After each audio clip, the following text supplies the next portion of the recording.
Welcome to the AT Pit Crew podcast. This high-energy show dives deep into the world of sports emergency care. Join us as we explore cutting-edge strategies, real-world experiences, and expert insights to help you step up your game in emergency care. We've got the tools, tips, and stories you need to be ready when seconds matter. It's time for the AT Pit Crew podcast. We have the green light in 3, 2, 1. Welcome to the AT Pit Crew podcast. I'm Ray Castle, and welcome to the show. Today, we're excited to have Mike Hopper, who's head athletic trainer at Bishop Lynch High School in Dallas, Texas, with us. His focus today is he'll share his expertise on CPR training and AED implementation and accessibility in school settings. Let's get rolling. Hey, Mike, how you doing today? Hey, Ray, great to have you. I appreciate being on. Well, it's always good to have you. So, just for the audience, a little bit of background, and I'm going to be real brief in this, and Mike, feel free to fill in any gaps.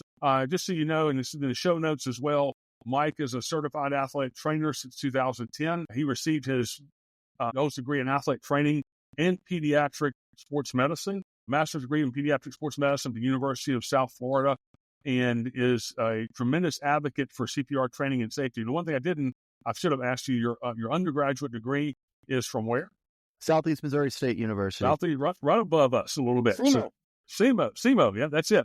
Going through it as well. So this is a great topic. This is one of these timely topics. I think, Mike, you would agree. This never gets old, and we're seeing this all the time, and from a preparation standpoint. So we'll go ahead and get started. But for the audience, here's how this show rolls. So each question is like a race lap. We have 10 laps. And with Mike, and then we'll get to that final rapid fire lap. It's really quick fire questions, and then we head on over to Victory Lane to end the show. So you ready to get started, Mike? Let's go. Okay, so first off, you and I, we talk a lot, and just so the audience knows, Mike and I talk all the time on different topics related to sports medicine or and health and safety. So one of the things I know that I know many have seen this is you're a tremendous advocate and champion for making CPR and AED accessible in schools, and especially in the high school setting. So can you share with the audience your journey that really kind of guided you in that focus on CPR and AED training in school environments? Yeah, so, it's kind of interesting. I think a lot of people talk about when they talk about CPR, and it's one of those, well, we just have to do it, and I was that way, right? When I was a student, again, at CMO, CPR was just something we went through the motions. We had to do it, right? It was a requirement, but it wasn't, it wasn't important, right? It was just what we did. And when I came down to BL in 2014, started to change a little bit. We had 7 AEDs on campus at the time, and now we're up to 16. Not for any particular reason necessarily, but as I got more and more into social media, I met some people who have had children die from sudden cardiac arrest, and others from exertional heat stroke and those sorts of things, where it became more personal. And so I became a CPR instructor in 2015, and our school nurse and I have been teaching CPR here at BL for almost 10 years now. And as I've gotten more and more into it, it's become more and more important, because, like I said, it became more personal as I actually met some people. It wasn't just, an athlete died of sudden cardiac arrest, whatever. It was, this individual died of sudden cardiac arrest, and those became more personal for me. And so that's kind of really where it's become that much more important for us. And then I know we'll talk about it later on, but we did have an incident February of 2017 on our campus where we had a cardiac arrest event on our campus, and successfully saved his life. He just completed a half marathon the other day. I saw on Facebook, and so that's kind of that journey. And then we just keep chugging along with it. Yeah. And we may get to it, part of this, or maybe come back again for another, have you on the show again, to talk about that response, that, what that looks like on the back end side. And it's a whole nother, we could easily unpackage that until to 10 different episodes easily, just on what that means from a response standpoint. So that preparation, it's easy. These are easy wins. I think that even from hands-only CPR to being fully trained, it's just the activation process. As a lead, sort of going off that. So, many people and I know I know we've talked about this, and I know or many people have talked about this with each other, is that many people assume that emergencies won't happen in a school setting until they do. So, and that's one of the, it's one of the, just want to pull your hair out at times. So why do you believe from the CPR training and AED availability are critical for schools, especially for athletic trainers like you work with you're one of 3 at your school, or 2 You can describe that a little bit. 2+, yeah. Yeah, 2+. But how does that impact you, what you are able to do, but also when you're not there? Yeah. So, it won't happen to us until it does. Well, lightning also doesn't strike twice very often, right? So if you wait until it happens, you're too late. And some of the research that's out there, they talk about how, realistically, it's estimated that 1 in 300 athletes has some sort of unknown heart condition that, unfortunately, the first symptom for it is when they hit the ground. The NFHS announced back in August probably that there's roughly 8 million student athletes competing in high school sports. If you do the math on that, that's 27,000 student athletes out there in America today participating in athletics that don't know they have a heart condition until it's too late. And the other thing, all the Parent Heart Watch and these different organizations that are out there estimate that sudden cardiac arrest happens once every 3 days in American schools. So to assume that it's not going to happen is insane, right? And one of the things we talk a lot about is, state law mandates fire drills. Last time somebody died in a school fire, it's been a long time. Okay, schools mandate tornado drills, evacuation drills be fire drills. Schools mandate tornado drills. It's been 7 or 8 years since somebody's died in a school in a tornado. But sudden cardiac arrest happens once every 3 days, and we're not doing a good enough job preparing for that.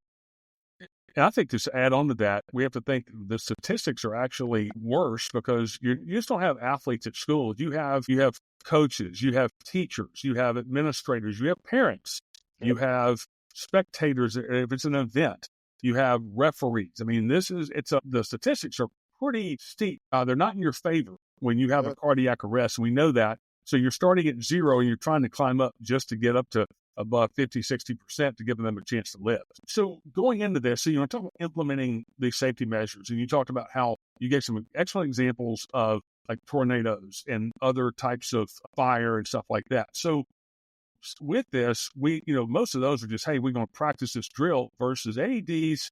It requires you to buy something and to maintain them.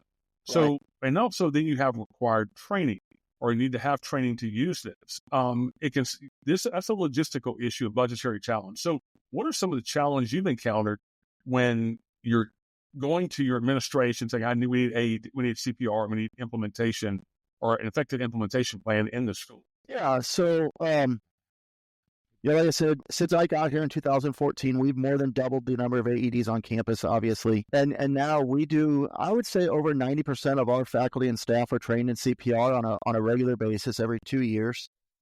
But it certainly comes at a budgetary expense. And one of the things I think that a lot of people struggle with is you can't just buy the AED and forget about it. And that's what schools want to do. Well, I bought the unit. You mean I have to actually do something about a battery every 4 years? I have to actually check the pads, but I already bought the unit. Why do I need to do anything else, right? And so it's about understanding that, and I talk about that's money that I hope to waste, right? Because the moment you need it, it's not wasted. And one of those things for us, because I've been to other schools who don't maintain the AEDs the way that they should, is that when we travel with our teams as athletic trainers, we take an AED with us. So even if I know, hey, I'm going to such and such school and they have an AED, well, I'm taking ours with us because A, I don't always know where it's at, right? And B, I've been too many places where the AED is there, but the pads are expired by 6 months or 8 months, or that battery's dead. Well, I'm going to solve this problem by taking my own, so that I know everything I want to know about the AED if I need it. So you have the plan A and plan B. and Absolutely. hope you don't get into plan C, which is you have nothing. And that's the would be the ideal situation that you don't have to rely on because you already have it there and have backups just in case something does happen. So, you earlier in the show, at the very beginning of the show, you talked about how you all had a save at Bishop Lynch. Yeah. So if you wouldn't mind, I want to delve into that a little bit, and I'll just give a kind of quick synopsis of where the CPR and AED training made a significant difference in that situation. And I know we know that you do CPR, but how that overall and who was involved and what was it from a game changer standpoint? Yeah, so I'll set up the scenario. It was an alumni baseball game, and in fact, I was not even supposed to be there that day. I was actually in downtown at a continuing education event, but I decided to stop by on my way home because school was between my CEU event and my apartment. The school was, and so I stopped by. I've been there literally like 15 or 20 minutes. You're going to get ice to go home, I guess. You're going to get ice for the day. You ran out of ice in your apartment or home. And so I stopped by, and like I said, I was there about 15 or 20 minutes, and a 47-year-old man is running around the bases, comes running around third base. They said that he turned to the dugout where the alumni players were sitting, told them he was too old for this, blank, and hit the ground. And I was on the other side of the field, outside of the dugout, when people started calling my name. The first two people to him were an ICU nurse who was in the stands and a student nurse who was in her last semester of nursing school, both in the stands.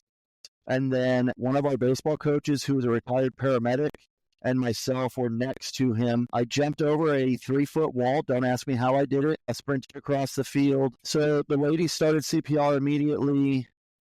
I yelled for the AED. One of the things people were really impressed with, I knew exactly where the AED was. And like I said, this wasn't a normal game setup, right? So I didn't have the AED on the golf cart with me or anything like I normally would. But there's an AED probably 60 or 70 yards, probably not even that far behind the backstop of the baseball field. So they started CPR. One of our assistant principals who was in the stands, he went running for the AED. I met him about halfway there to take it back from him. Our baseball coach, one of our other coaches, he headed for the AED. When he saw the assistant principal going for the AED, he immediately turned and went to the gate and waited at the gate. And so the CPR was started in under a minute. The AED was applied in under 2 minutes.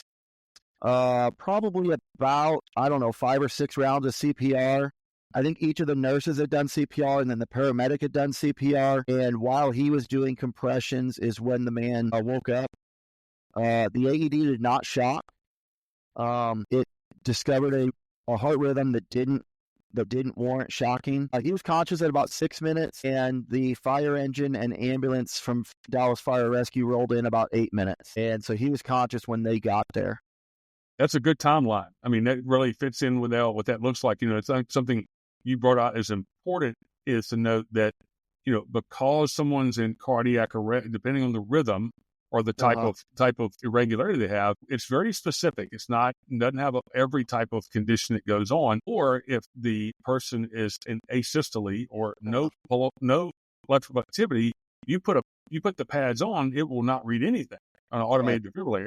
It sits there. So you have to train for that and realize that that's just a scenario to train about what's going to happen when you know that they're unconscious, they don't have a pulse, they're not been what the AED you're thinking may or may not work or whatever for the layperson, so they understand that situation. So that's a great story. I mean, that's the idea is you have a conversion without having, obviously the patient went to the emergency room, but you give them a chance to live, or there was a team effort, people all in and helping with that. So, and very efficient time frame. So, yeah, and there was question afterwards about the AED, and there was question of whether it worked or not. But again, like you just said, you have to understand that it's not always going to shock somebody, and it's working whether it shocks or not, right? And so, but it was made very clear by one of our administrators how regularly we check these units, and that that unit did everything that it should have done because we would have had an issue with it beforehand. And that I've given presentations on this, and I know we talked about, there's one slide that I created. It is, the AED is it's kind of a segue. The AED is the perfect athlete, but it's sitting on the bench. And if you don't put that AED in play, then it never has a chance to score the winning shot, the winning goal. It never has a chance to do its job. So if you don't do it, you don't use it, you never know what's going to happen. So that's the one thing, it's having it available for that. So, I want to shift gears a little bit. And I thank you for sharing that story. I think it's a wonderful story. And I know that patient's very grateful for everyone who gave him some extra time, so to speak. Focus on the athletic trainer role. It's constantly evolved. I've been doing this for 34 plus years now. And it's just, we constantly evolve over the years. So we see this as a vital role that athletic trainers play in student health, student athlete safety. And it's beyond the ankle sprain, so to speak. So how do you see in your role, and you've been doing this for a while, for 10 plus years at Bishop Lynch and before then, how do you see the role of an athletic trainer expanding when it comes to emergency preparedness in school settings?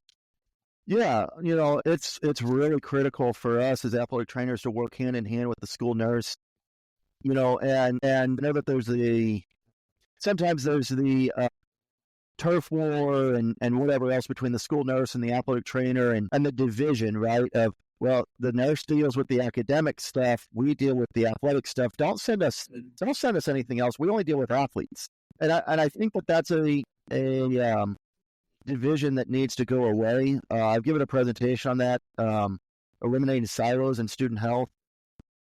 We're really lucky here. We have a school nurse here that we get along with really well, and we work hand in hand with her. And then 2020 introduced COVID to us. Right? I think a lot of athletic trainers were able to demonstrate our value in finding other ways to work in healthcare, whether it's at the school setting. Again, we worked hand in hand with our school nurse, but also athletic trainers working in the hospital setting with the testing sites and doing all those other things. And so I think it's really important that as athletic trainers, especially at the high school level, to work closely with our school nurse and build those bridges. And I sit on our crisis management team here on campus, so I'm involved in some of those higher level meetings as well. But, being able to respond campus wide, right? That's one of the things that we do here. We're on that campus emergency team. So when something happens, we're alerted to that. And, we might be in the training room right here and our phone goes off. One of us is going to stay put right here. Typically, Lindsay's going to stay put in the athletic training room, deal with whatever athletes are in here. And I'm going to grab my phone and I'm going to take off to whatever part of the building I'm needed at. And, our school nurse and I, again, we work hand in hand really well with some of those things to put the student first. And that's really the priority. I think you hit on the head. I think, and I've worked in high schools and other settings as well. And, identifying there are nurses are a tremendous resource. And while they may not step foot on the field, some may do that, may not, but it's because of what their role is. And overall, the 360 view, they play a tremendous asset to the overall healthcare of the student athlete. And then vice versa, I know that they're saying the same thing. I think it goes hand in hand. So like you said, COVID, it made everybody work together and you try to figure those things out. And it's all about trying to find the resources available, working together. We all want the same thing. It may look differently, but it's still trying to do the same thing in efficient healthcare for that. So, which now gets into, this really, I think you already hit this, but I want to, we think about schools that may not have a formal AED or CPR program in place. It can be overwhelming. And I think you talked about this, how you've integrated with your other healthcare providers at school. So what advice do you give schools, like a young athletic trainer, or it could be an experienced athletic trainer going to work into a high school for the first time? What was the first things you would do in getting, starting a CPR and AED training program what's the first 3 steps you would do? Yeah. Make it very specific. The first step is utilizing resources. From an athletic training perspective, the NATA just did put out a new position statement on emergency action plan implementation and development in sports, which is also, I think, the document was written with sports in mind, but it doesn't have to stop at sports. Project Atom, which is an organization out of Wisconsin, is a great resource. And they actually have all of this written for you, where you can literally take their cardiac emergency action plan and utilize that to build your program. You fill in the dots, you fill in the blanks. And they have everything that you need as far as how do you develop your emergency team. Because here's what we tell our teachers and our staff is, if there's an emergency in a classroom, it's going to take 2 or 3 minutes or longer for the school nurse to get there or for one of the athletic trainers to get there. So in a seizure, in a cardiac arrest, in a whatever type of emergency you can think of, an anaphylactic shock, right? We train all of that on our campus. Big key is that the teacher does something. Do not wait for us to get there, right? And so developing an emergency team, more so than just your healthcare team, I think is really important. And looking at resources as to where you can find AEDs in your community. The Rotary Club, the parents organizations. I'm not big on grants. I think that schools and leagues need to prioritize this and find the money for this. But I also understand that that's not always feasible. So where can you get some of those resources, I think, is also really important. But I also know that there is a much greater need than the resources have availability. Yeah, I know that. For somebody, as example, you don't want to rely on certain things, but like in Louisiana, we now have a law that's now it's an AED law in schools that they require the schools to have AEDs that are functioning, and there's actually an audit process that's regulated through the Bureau of EMS. So if they don't have the AED in place, they didn't have one, they're going to get fined. And if they do a random audit, or if it's not functional, they do a random audit, they're going to get fined. After 2 or 3, or I'm not sure the total, I can't remember the specifics on it, that then goes up to the Attorney General's office. And so they have put some really strong measures in place to make sure that it's not just there, but they're putting that. So those are some things that are proactive just to make sure you're over, like an emergency action plan for schools and things like that. Yeah, so, unfortunately, there's only about 25 states, last I knew, that required AEDs in schools, which is insane to me. And so, but some of them do have some legislation, like you mentioned in Louisiana. In the state of Texas, we're required to have one AED on campus. And what I tell people sometimes is following state law gets people killed. That's bare minimum, right? There's also legislation, I don't know if you saw, there's legislation that just passed the Senate here in December, the Hearts Act of 2024, yes, I believe is what it's called, which is now going to the president for signature. That would make a federal law on requiring some of this CPR training and AEDs in public schools around the country, which I think is a great step. Well, it gets into the overall, like after, and I'm just going to take a side note on this, like the Hartford Consensus. And you look at where it started with Sandy Hook, unfortunately, those timely events in December 2012. Then several months later, you had Boston Marathon, which they came in a couple of days before writing the next one. And then that summer, they wrote another one, and then about public utilization of resource, using the public in lay response and lay preparedness. And I think this is it easily flows within that, is having a resilient system or country in case of a disaster. This is a critical part of it. It's just like having tourniquet training, and that CPR training is right there with it as well. So, I want to switch gears a little bit with you, Mike. You talked about how, that one case you outlined, but about mental and emotional preparedness for situations. And there's that beforehand, then there's while you're doing it, and then afterwards. So we know that, it has technical knowledge. You have to have mental readiness to perform. People say, I just performed well. No, you performed to your level of training, not your expectation. That's kind of a phrase. You've probably seen that as well. And it holds true, because you never reach that expectation. You may get lucky, but it may be by chance, versus you're actually doing your training it becomes more automatic. So how do you prepare yourself and your team mentally and emotionally for potential emergency situations? Yeah. Mentally, I walked through this process. Yeah, I've told people before, I'm at a point now, I think, in my career where I feel like I could almost do CPR in my sleep, right? Because I've done it and I've walked through it. Yeah, and even last week, I'll give you an example. Last week we were in high school mass, and so you had 1,000 kids in our gym, right? And one of the things running through my head is what do you do if something were to happen in the gym, right? If a cardiac event happened in the gym right now, where's the AED at? Okay, and what, how do you manage a crowd? How do you do those sorts of things? And those are some of those technical things that you talk about, but also mentally preparing yourself for that. And while we didn't have a true emergency in mass the other day, we did have a couple kids get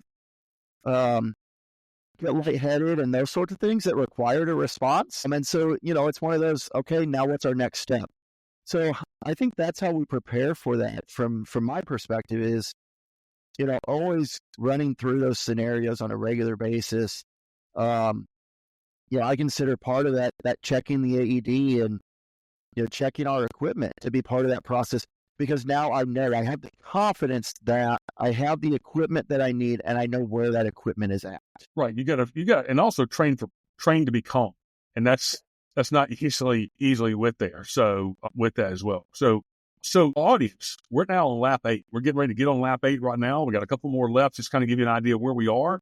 So, we have talked a lot about different facets of CPR and AED training. So we know that, AEDs are not only valuable tools, but they are essential beyond sports. So you've talked about this because you had the athlete, but how about the importance of having an AEDs accessible, not athletics, but for the school campus? What does that meant, or like the conversations that parent, the parents have, administrators have, just for general activities like for teacher safety or others coming to visit the school? Yeah. So, and this goes back to December 2016, believe it or not, having a meeting.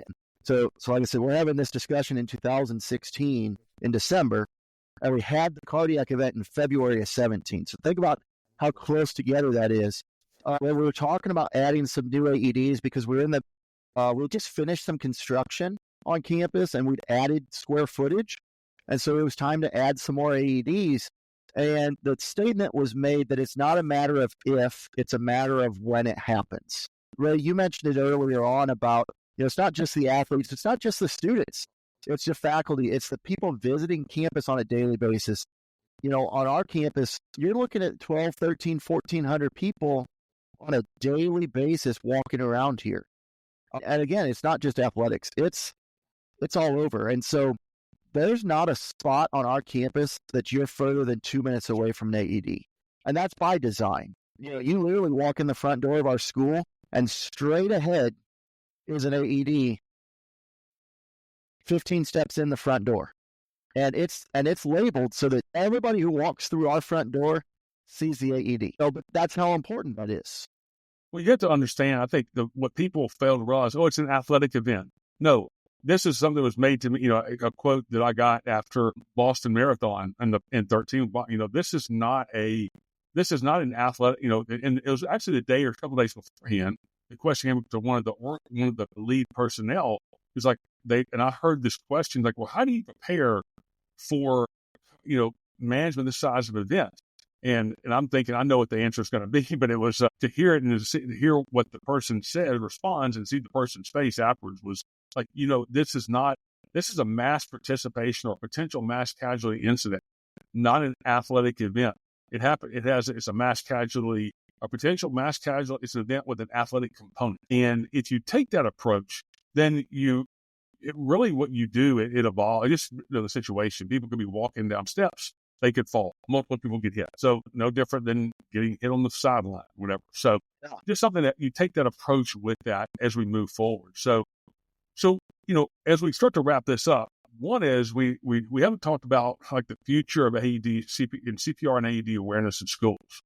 So as we've seen a tremendous growth in the awareness of AED use and its effectiveness, like we saw with DeMar Hamlin, what changes or advancements do you hope to see, or you think you've seen the next couple of months or the next decade concerning CPR training and AED availability in schools? Yeah, so we're right around that 2-year mark since DeMar Hamlin collapsed on the field. And, that brought it home. That brought it home into millions of homes around the country and around the world. This is real, right? Like I said earlier, it's not just, somebody died from cardiac arrest. No, we know somebody now, right?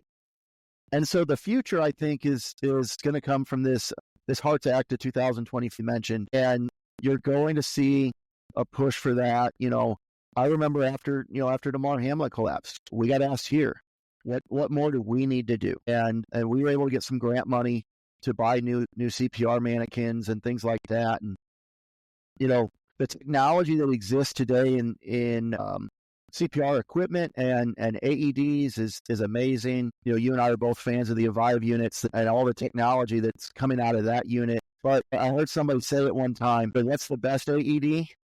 The available AED. Yeah, the one you have. And I tell people, that's on have one. There's some, there are some, like the technology you mentioned that if you do your research, the ones that they're connected into 911, they'll read the rhythm, they give you out. So it makes it really accessible. Make the technology's improved for the most part. EMS is notified, and finding out which ones have that. Then you have, the big, like the life packs, for example, the EMS you may see. Yeah.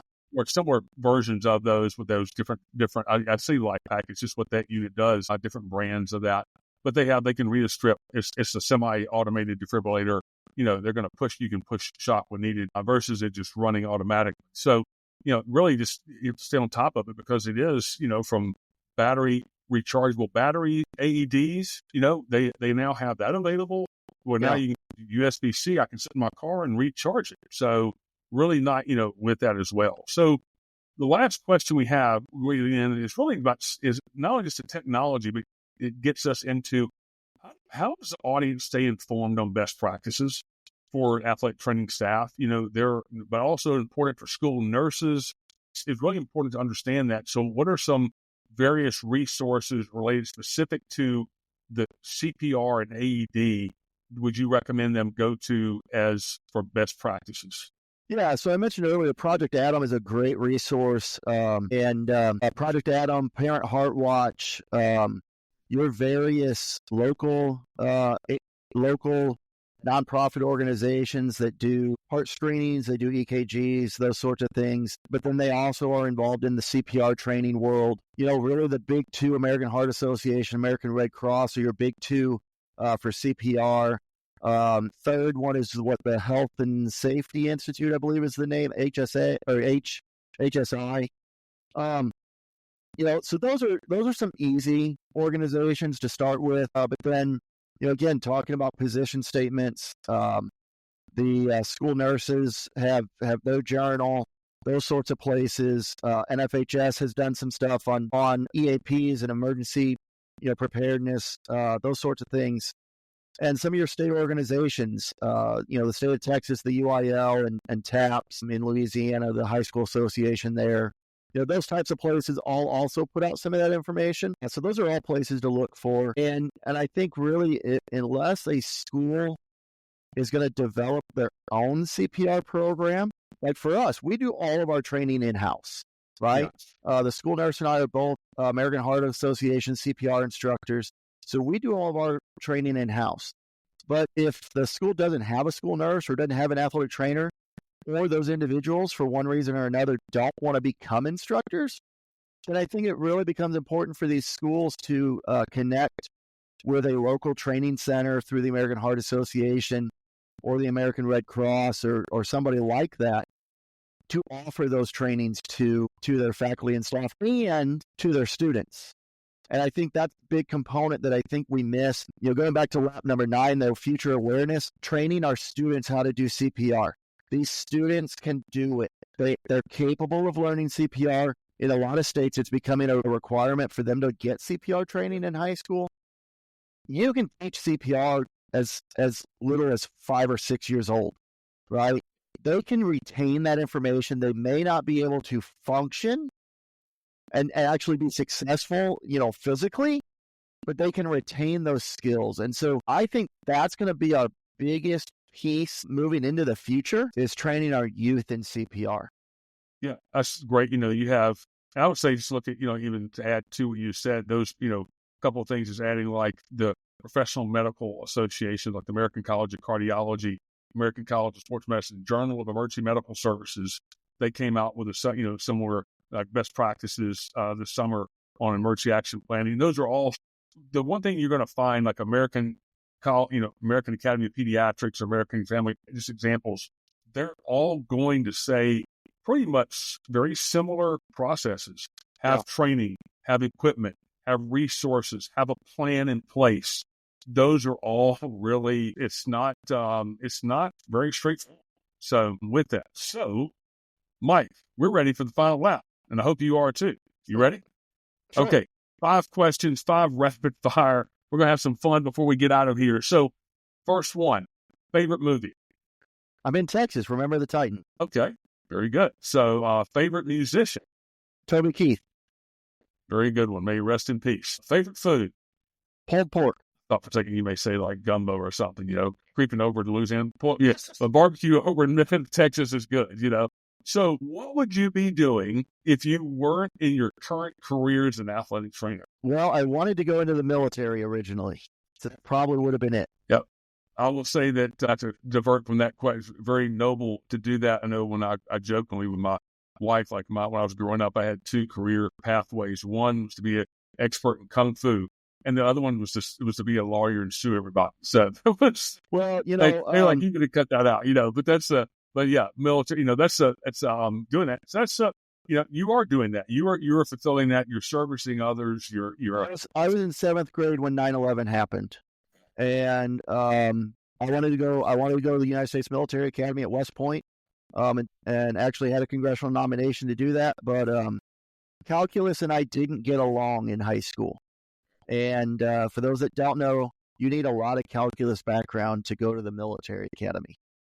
Well, you're taking care of others who will go to the military, and that help get them on their career path. So indirectly, yes. So, and a shout out to all military personnel and their families for the sacrifice they do for our country. So last question, fun fact about you that otherwise people may not know. Fun fact about me that otherwise. So, like you said, I wanted to go into the military, but I also at one time wanted to be a farmer. So that's something people look at me and go, you wanted to go into farming? A little different, especially now that I live in the city. Yeah, well, I did live in a farm, grew up, raised cattle, so I know that very well. So we can talk about that and then some other stuff some other time as well. So anyway, Mike, thank you so much for this end of our show. Thank you for sharing your insights on CPR and AED training and preparedness.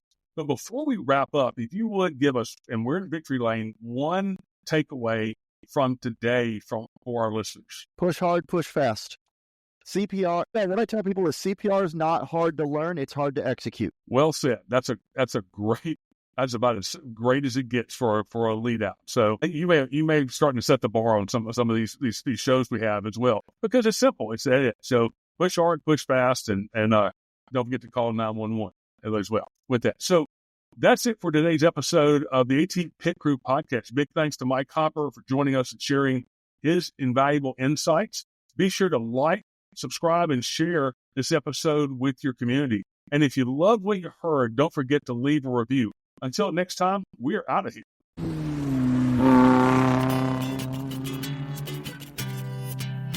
Thank you for joining us on the AT Pit Crew podcast. We encourage you to like, subscribe, and join our community. For more information about this podcast show, visit www.actionmed.co/podcast. This show is a production of Action Medicine Consultants, LLC. The medical information provided within this program reflects the opinions of the hosts and guests and is intended for informational and educational purposes only. It should not be considered as a substitute for professional medical advice, diagnosis, or treatment. Always seek the guidance of your healthcare provider with any questions you may have regarding a medical condition or treatment.